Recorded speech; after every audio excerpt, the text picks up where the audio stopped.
Okay, everybody. It's funny, I have these two computers. I'm not sure which one you're seeing me through. Um, Anyhow, here we are. And how many weeks in? The last time I spoke with you all was the last time we were together physically at the church in the Sangha. I don't know if you remember. That was March 11th, actually. So I'm glad we could come together this way. And it's with my privilege of health, the privilege of health that I have the honor of sharing with you this evening. Just want to put this, I don't know what's going on with that. Whatever. Okay. So now we're kind of gearing up toward the end of, we've got a map toward the end of the quarantine. So lots changed, in these 6 or 7 weeks. But before I go on, I want to honor the courageous people on the front lines, fighting to save lives while risking their own health and well-being. As a light of awareness shines on what they do, may society wake up to the sacrifices they make all the time, and in their care for us, for others. We're deeply grateful and in awe of their strength. Also, much debt and gratitude goes to those keeping us fed, the mail services, sanitation people, and the like. Deep thanks. To those of you who've suffered directly or indirectly from this frightening disease, may you know a depth of care and concern that helps continually heal your pain and holds you in a warm circle of love and support. So may we recognize the challenges we've endured as we anticipate the beginning of the end of quarantine. Maybe you saw this quote going around on the internet. It stopped me in my tracks. In the rush to return to normal, use this time to consider which parts of normal are worth rushing back to. I'm struck by the potential this time has and continues to offer to reset and to rethink our priorities, even to contemplate the question, what does it mean to live a good life, a life with clear intention? In his book, A Path with Heart, Jack Kornfield writes to the effect, in the stress and complexities of our lives, we may forget our deepest intentions. But at the end of our life, how much we have in the bank and how much success we've had doesn't matter.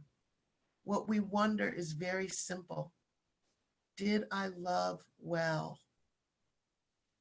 Did I live fully? Did I learn to let go? The Buddha spelled out what characteristics made for a peaceful, good life in his discourse on loving kindness, the Metta Sutta. He offered the characteristics of, quote, one who knows the path of peace, end quote. I'm uplifted by the Buddha's direct advice.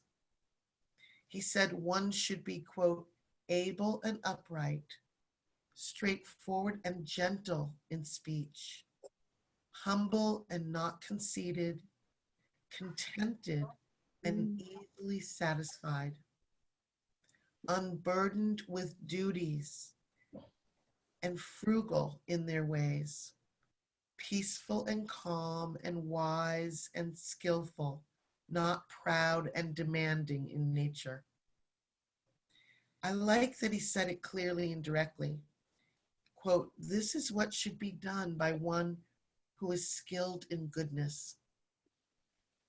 The traits that pop out at me now are contented and easily satisfied, and unburdened with duties and frugal in their ways. So transcending the slippery slope of fear and worry, during this historic time of uncertainty has made me brush off a simple meditation technique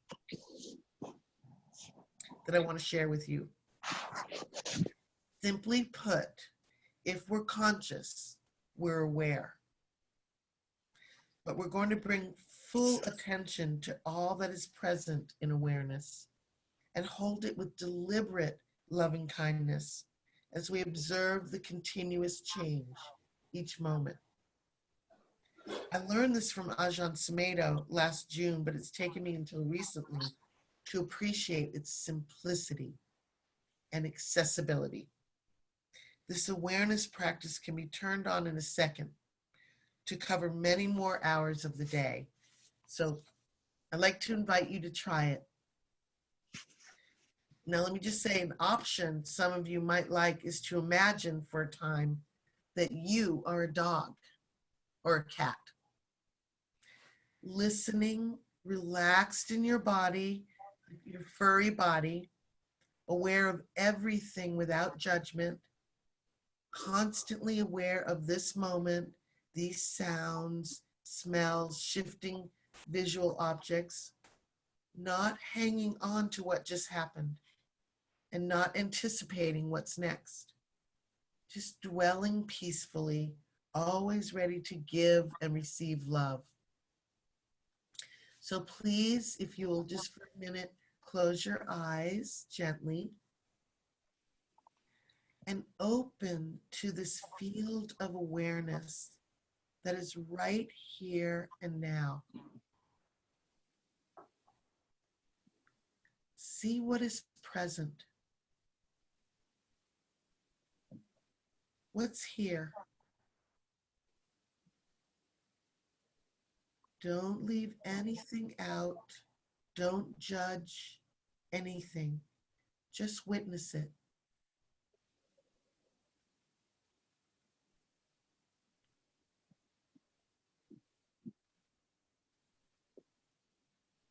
Now bring to this awareness a sense of kindness. Open to the subtle and obvious in this field with a loving, kind acceptance.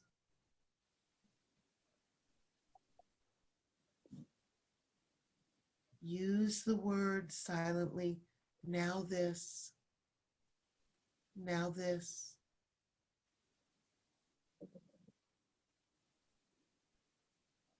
Now this, to not leave anything out.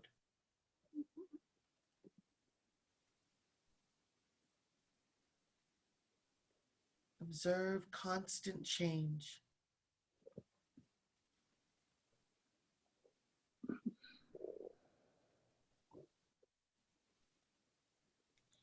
And please stay fully aware as you take a deeper breath. And very softly open your eyes.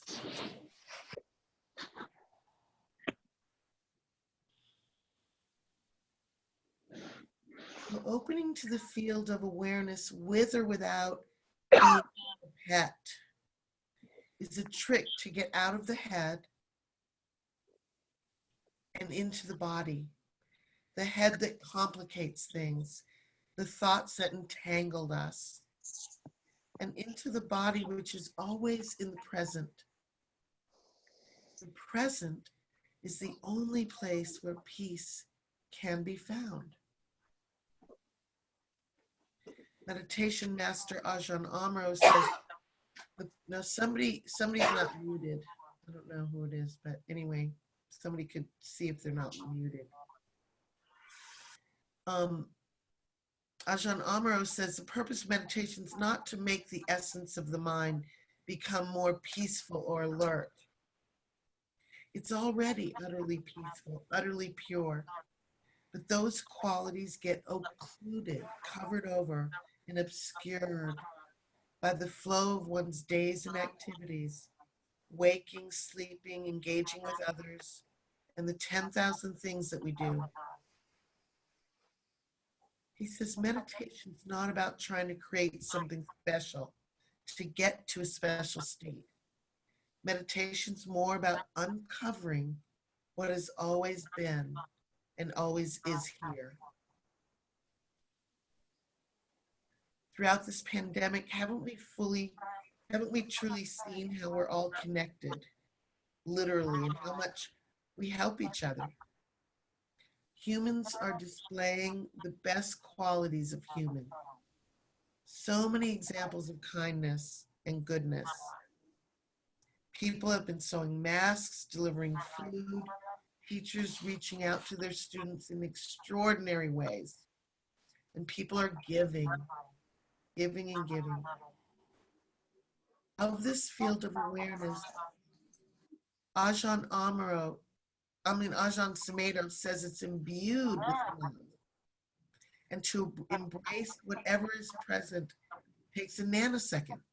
Our presence is an act of love. Just our very presence is an act of love. It's available at any moment, and it's inherently free from struggle. Everything is welcome. Did you notice that? Everything's welcome in this field. Our sadness, our loneliness, our fear, worry, gratitude.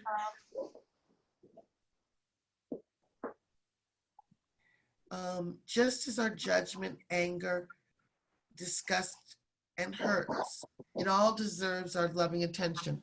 So I've just been told that I should turn one of the computers off because of the feedback sound.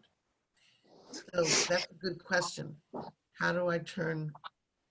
I don't know how to turn. I think I'll just, let's see, if I do this. Oh, no, that's the one you were seeing me on. Okay. I don't know. Let's see. All right, let me turn this one off. And uh-oh, I don't want to end the meeting.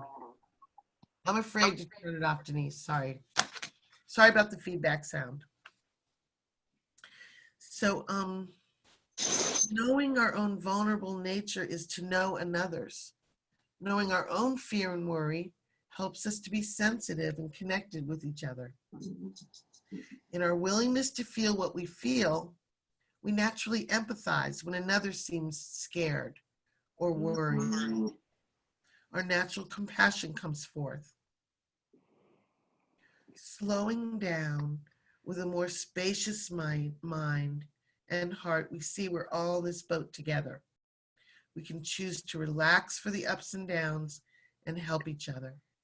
Uncertainty was true before COVID-19 as it is true now. We can ride the ups and downs with tension and pain, or we can ride with trust and knowing that change is how it is. This poem, it's called Clearing by Martha Potzelwaite, says it well. Do not try to serve the whole world or do anything grandiose.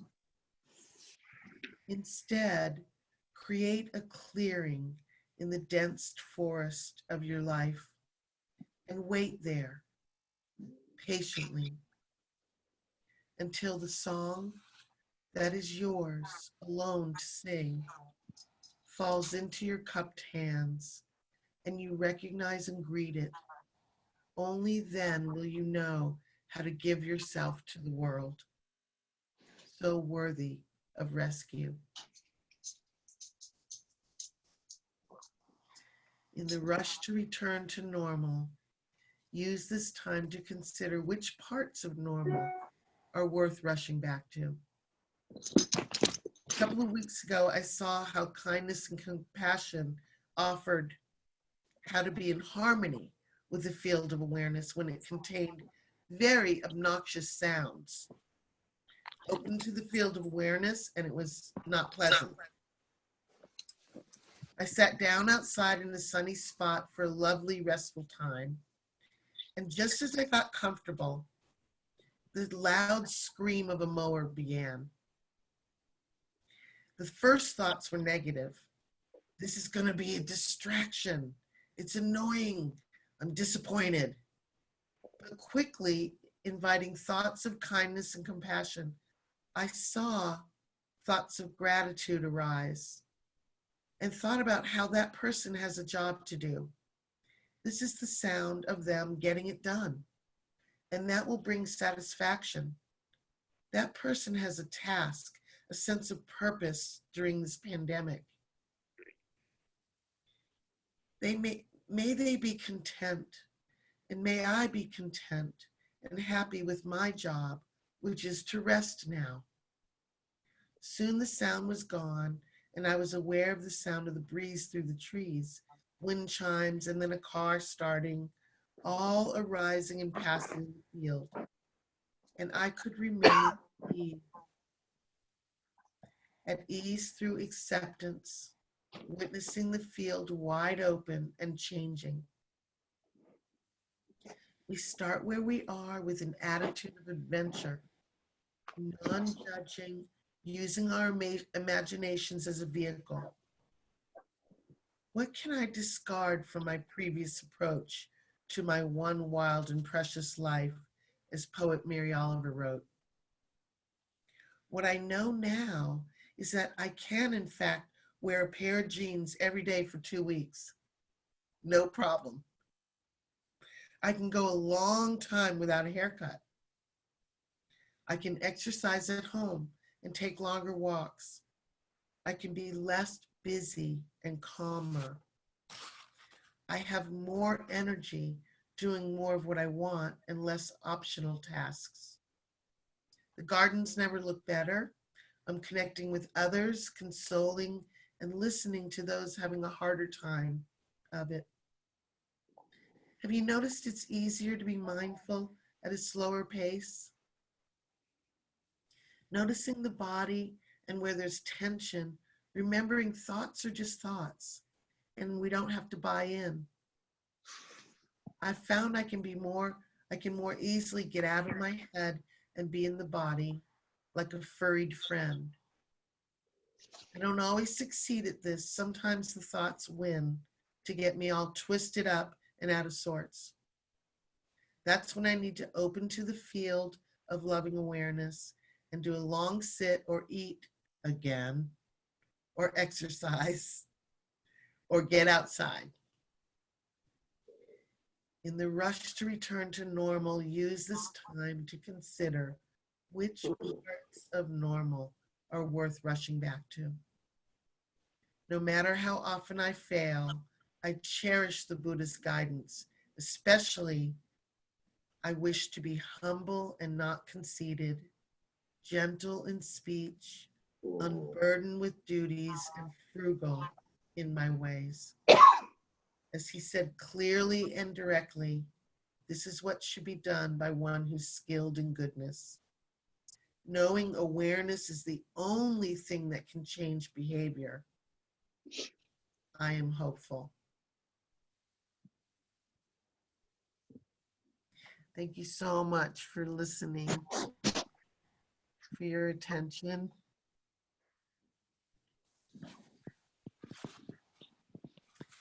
And so at the bottom of your screen, there's the chat box. Oh dear, there's 16 things in there right now. Let's see if I can get in there. Oh, there it all is. Okay. So this is the Q&A part. Hi all, please tap on the microphone to mute yourself. Okay. I think there's somebody still not muted. I keep hearing. Maybe it's my two computers. Let's see. Any questions from the talk? This is all about the computer. I don't think it's that. I think it's others not being unmute. Okay. So, oh, the feedback did stop. I know that was good. Thank you for liking the jokes. Appreciate that. Let's see. There's a private one, but I don't know how to access it. I'm sorry about that.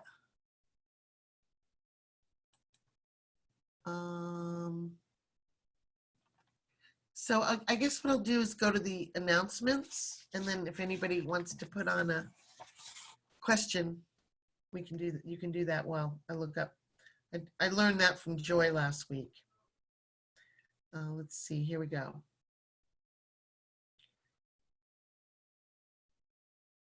Okay, so we are going to be doing the Summer Sutta series, and it's going to start May 27th and go for 5 weeks through June 24th. So it's just each of the Dharma leaders will be given a talk on a sutta this summer, like we did last summer.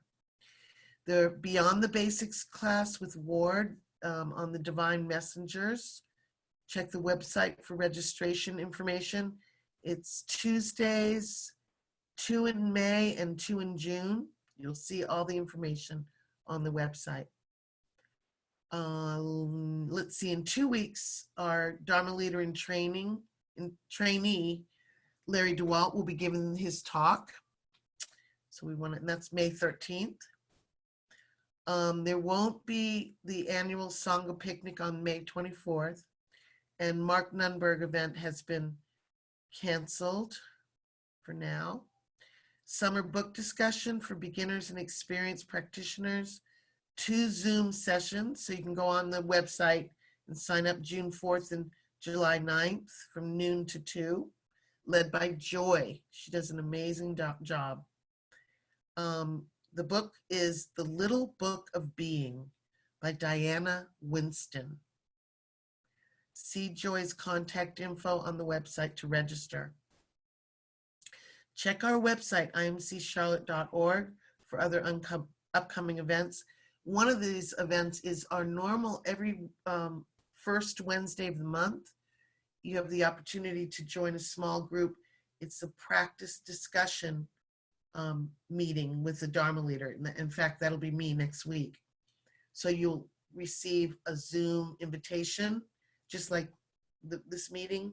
It'll be a separate invitation, and that will be for the practice discussion group from 6:45 to 7:25, and I'll be doing that. Hopefully I won't have any problems. Okay, and ongoing announcements.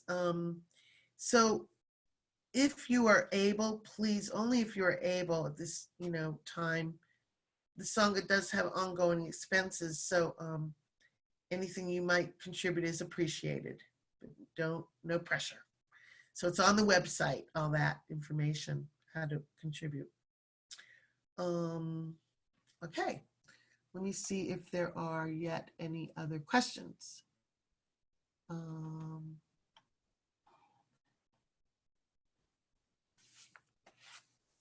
I do not see any questions right now.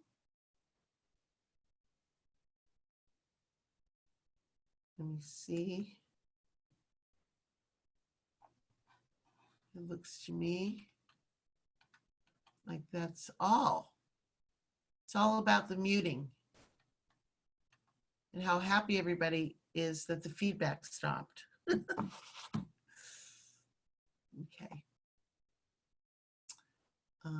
All right, everybody. So I guess it's time to do our metta. So raise your hand if you're with me on that.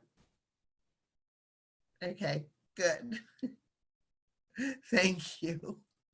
Okay, so you may or may not like to do this. So there's a line in the Mary Oliver poem, and it's let the soft animal of your body love what it loves. And I love that idea of just kind of like, if you watch an animal like lay down or sit down, there's no tension in their bodies, So I'd like to invite you to go ahead and really like shift in your seat, soften. Let your body just be like an animal, just softening, relaxing fully. Bring to mind, before we begin, anybody you'd like to hold especially closely in your heart of metta, of loving kindness.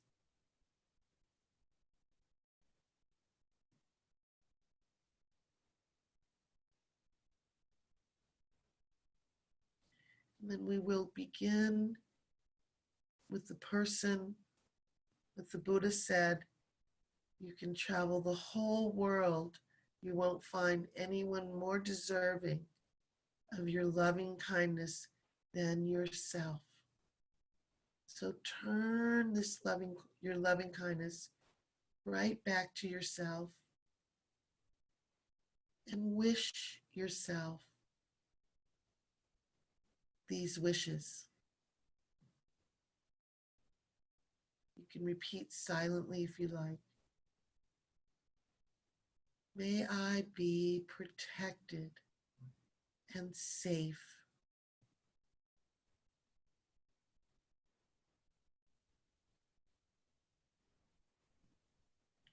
May I feel protected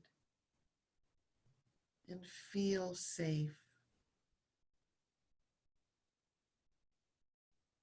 from inner and outer harm.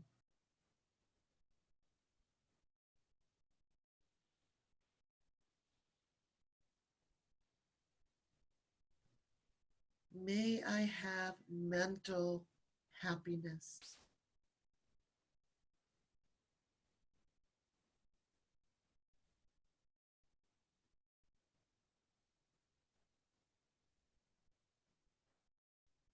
May I have physical happiness.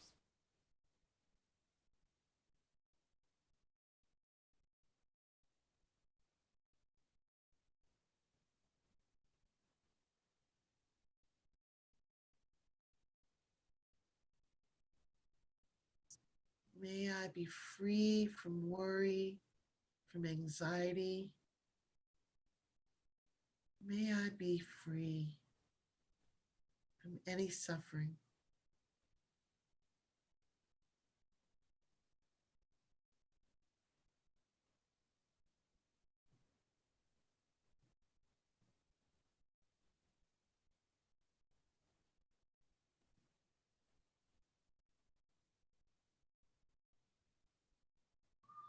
And turning our hearts, attention, or opening our heart and inviting in this person or being we'd like to envelop in our loving kindness. May you feel protected and safe.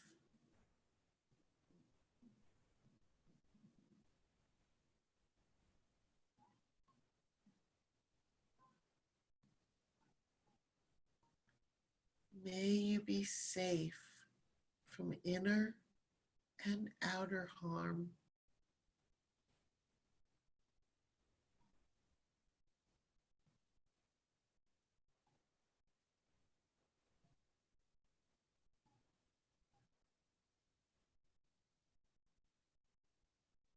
May you have mental happiness.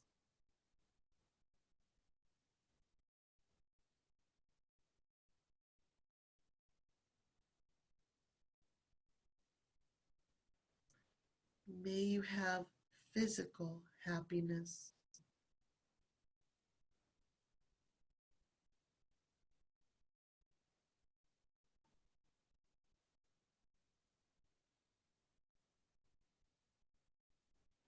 May you be free from worry, from anxiety, from any suffering.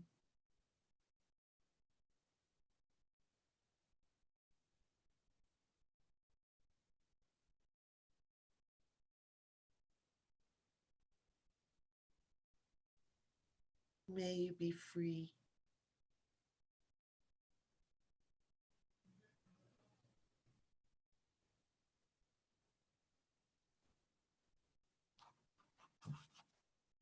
Now opening our loving kindness to include the whole world, all the beings in the world, and the world itself. And I'd like to include all of the 60 million eggs that while India has been on lockdown, hundreds of thousands of undisturbed sea turtles came ashore for the first time in years to lay 60 million eggs. And all beings, humans, tiny beings, large beings, all of us, may all be protected and safe.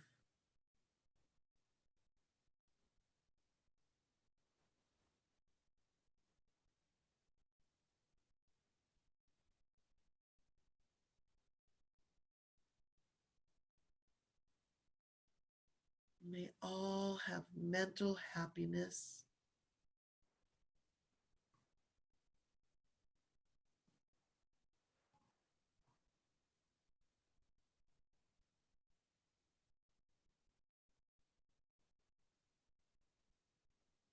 May all beings have physical happiness.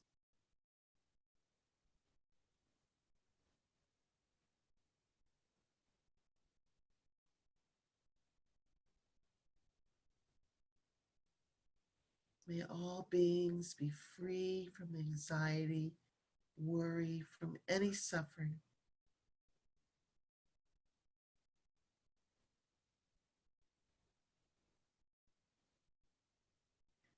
May all beings be free.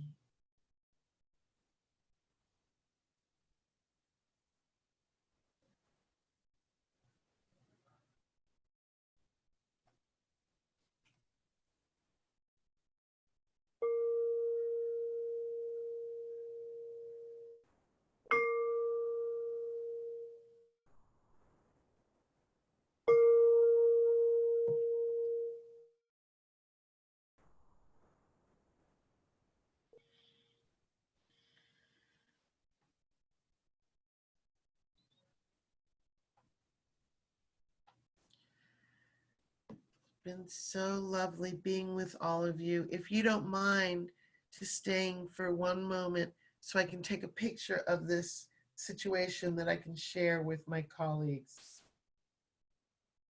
so they can see what I just, what I can see here. Thank you so much. You guys, please be well. Take good care of your dear selves. Keep riding those waves and try as many times as you can remember to open to loving awareness any moment of the day, many moments of the day. Blessings. Blessings.